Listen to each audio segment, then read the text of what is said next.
Well, good morning. It's been a challenging few days, and we have a few challenging days ahead as well. So, we have crews out working right now, even in this weather, trying to keep the water pressure up for the residents. William, yesterday you and I talked before lunch probably, and things were looking pretty good. You sounded pretty optimistic, and then we went south. What happened? Well, we started having a lot of breaks in some of our mains, and then even in the smaller lines.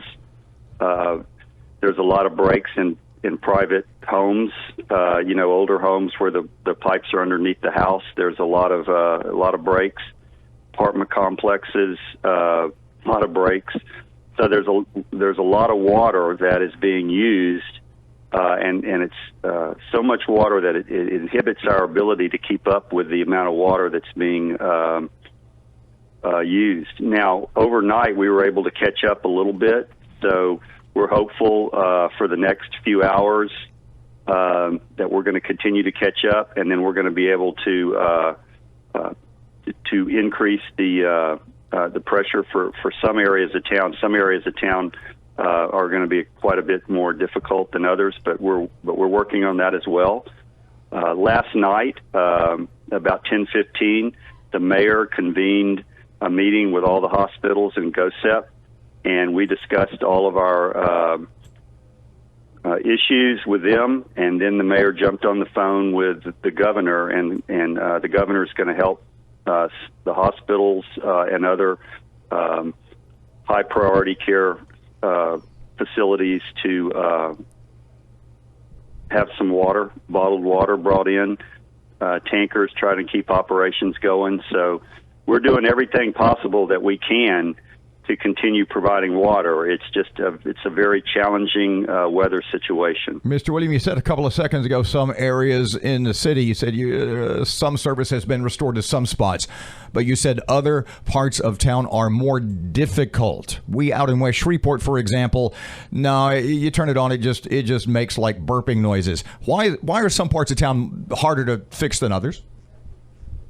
Well, there are breaks in different areas of town, and so some of those mains that have breaks that we're not able to get to right now, or we're not able to valve down, they're bleeding off a lot of the pressure, keeping us from pushing the water further out. We're hopeful.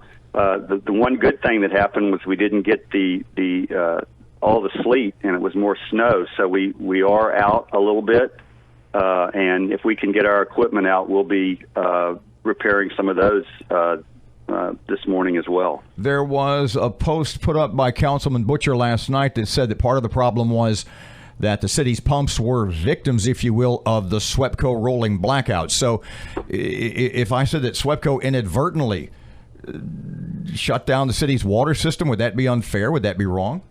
That would be inaccurate. Basically, SWEPCO worked with us very well to keep our water plants on, but we have booster pumps out in residential neighborhoods, and those rolling blackouts affected those booster pumps and our ability to remotely monitor those pumps.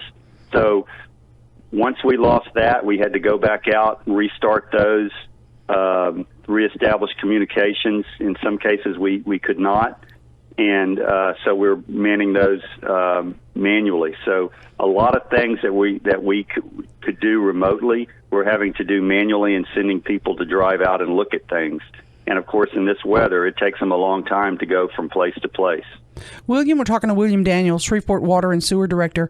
Could you have done a better job of making sure the tanks were all tippity-top full ahead of time, or is that an inaccurate criticism when you see that? Oh, that's completely inaccurate. We had every tank filled to the brim prior to this. We've been waiting for it. We've been preparing for it. So everything was filled up. Every elevated structure was completely full prior to this event. So, yeah, that's not really an accurate or a fair statement. I mean, this is an unprecedented weather event.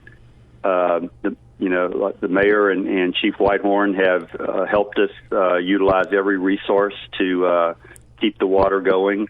So, we've left we've basically left no stone unturned to ensure that the residents have water.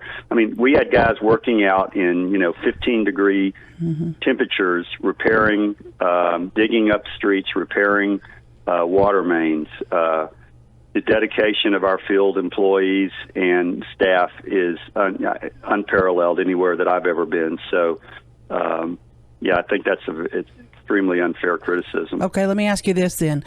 Another problem with our system, we all are aware, it's old. A lot of it needs work, and we've been working on it. Is that part of this problem too? You got to add that to the equation. Some of those pipes under the ground, they're old. They're in bad shape. Well, some of them are old. One of the problems is that when you start losing a little pressure in one of the systems, that you get air in it, and it was so cold that we have valves that let the air out. But those valves were also frozen, so the air was trapped in some of the pipes and put additional pressure on them. So when we started pushing water back through them, that air pressurizes and causes additional breaks. So there's just so many things in this weather event that are working against us that it's just almost impossible. It is impossible to stay ahead of all of them.